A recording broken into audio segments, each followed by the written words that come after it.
Nous allons maintenant nous intéresser aux applications FTP qui utilisent le protocole de même nom. Cette application est destinée à réaliser des transferts de fichiers d'un poste client vers un poste serveur ou vice-versa. Avant toute chose, vous devez commencer par vous connecter au serveur et il vous faut pour cela donc le nom du serveur concerné, du serveur FTP, votre login et votre mot de passe. Après avoir saisi ces informations dans le client FTP, si vos paramètres sont acceptés par le serveur FTP, une connexion FTP sera alors créée entre le client et le serveur FTP. Vous pourrez ainsi échanger vos fichiers du client FTP vers le serveur grâce à un simple drag and drop ou en faisant un clic droit sur le fichier que vous désirez transférer en choisissant l'option Envoyer. Le fichier en question sera alors transféré grâce au protocole FTP du client FTP vers votre serveur FTP.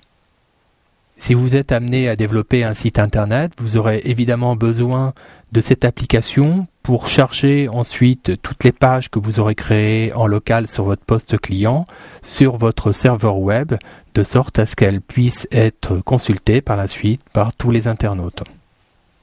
De même, la fonction marche aussi dans le sens inverse, à savoir si vous désirez récupérer par exemple tous les fichiers d'un serveur web déjà actif sur votre poste de sorte à les modifier, vous pourrez vous connecter de la même manière qu'au début de la leçon, puis ensuite récupérer les fichiers du serveur web avec un simple drag and drop aussi. Lorsque vous chargez vos fichiers sur votre serveur distant, il est fréquent d'avoir à configurer les répertoires de sorte à changer les droits d'écriture de ces répertoires et à y télécharger par la suite des fichiers ou des images. Pour cela, le client FTP peut vous apporter une solution en modifiant les droits d'écriture sur ces répertoires ou sur ces fichiers. Les droits sont gérés par une fonction qui s'appelle chmod. Ces droits peuvent être configurés pour trois types d'utilisateurs. Le propriétaire, donc celui qui a créé le fichier ou le répertoire, le groupe d'utilisateurs, qui n'est pas forcément le même groupe que celui du propriétaire, et tous les utilisateurs. D'autre part, on peut attribuer trois niveaux de droits pour chaque type d'utilisateur.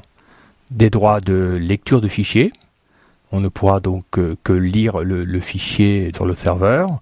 Des droits d'écriture, on pourra donc modifier ou remplacer le fichier en question. Et des droits d'exécution d'un fichier ou d'un programme. Donc ça, évidemment, ça ne peut être utile que si le fichier en question est exécutable, comme un fichier PHP ou autre, par exemple.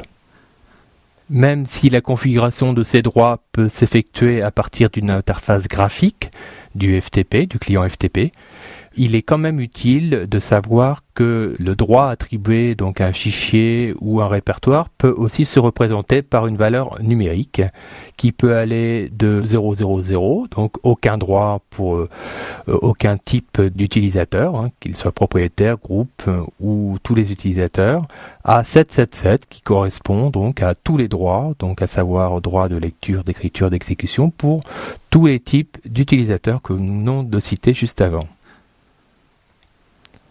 À noter enfin que pour configurer ces droits, vous pouvez, comme nous allons vous le démontrer juste après, utiliser votre outil, votre client FTP, mais il est aussi possible d'élaborer des programmes, comme par exemple des programmes PHP, des programmes côté serveur, qui attribueront donc des droits aux fichiers ou au répertoire à l'aide d'une fonction qui s'appelle d'ailleurs de la même manière chmod. Et je vous invite donc à consulter votre manuel PHP pour voir la syntaxe de cette fonction si vous désirez l'utiliser. En ce qui nous concerne, nous allons nous intéresser à la procédure pour paramétrer ces droits depuis votre client FTP. Pour l'exemple qui figure sur l'écran, il s'agit donc du client FileZilla, qui est un client donc gratuit et développé par Mozilla. Nous verrons par la suite, nous ferons une petite synthèse des différents types de FTP. La capture de gauche représente donc l'interface de FileZilla. Dans la partie droite de ces captures, nous voyons les fichiers distants. dans la partie gauche de cette capture. Donc c'est les fichiers locaux qui se trouvent sur votre ordinateur. Nous allons donc nous intéresser en ce qui concerne le paramétrage des droits à la partie droite, puisque nous désirons configurer les droits d'écriture du fichier distant.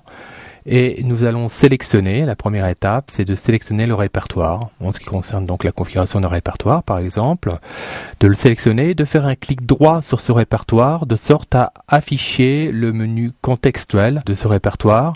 Et vous voyez en bas du menu, il y a une option qui s'appelle permission de fichier. Vous cliquez donc sur cette option et un second écran, une seconde fenêtre s'affiche. C'est la fenêtre qui est donc affichée sur la partie droite de votre écran, qui vous permet de cocher ou de décocher les différents droits qui sont regroupés, comme nous l'avions dit au préalable dans le slide précédent, propriétaire, groupe ou public, hein, les trois lignes que vous voyez apparaître. Et ensuite, pour chacun de ces utilisateurs, vous avez les différents niveaux de droits, lecture, écriture ou exécution. En l'occurrence, pour notre cas, vous voyez que nous avons configuré tous les droits de lecture, quel que soit le type d'utilisateur, et que nous avons uniquement configuré des droits d'écriture pour le propriétaire ou pour les groupes. À noter aussi que la valeur numérique dont je vous ai parlé précédemment est affichée en dessous ce petit tableau. Vous voyez donc la valeur numérique correspondant à cette configuration est de 664.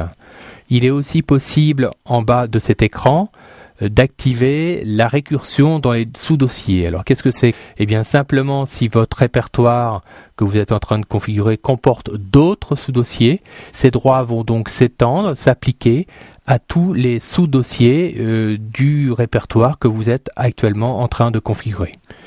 Une fois que votre paramétrage est effectué, il suffit ensuite d'appuyer sur le bouton OK pour que ce soit effectif.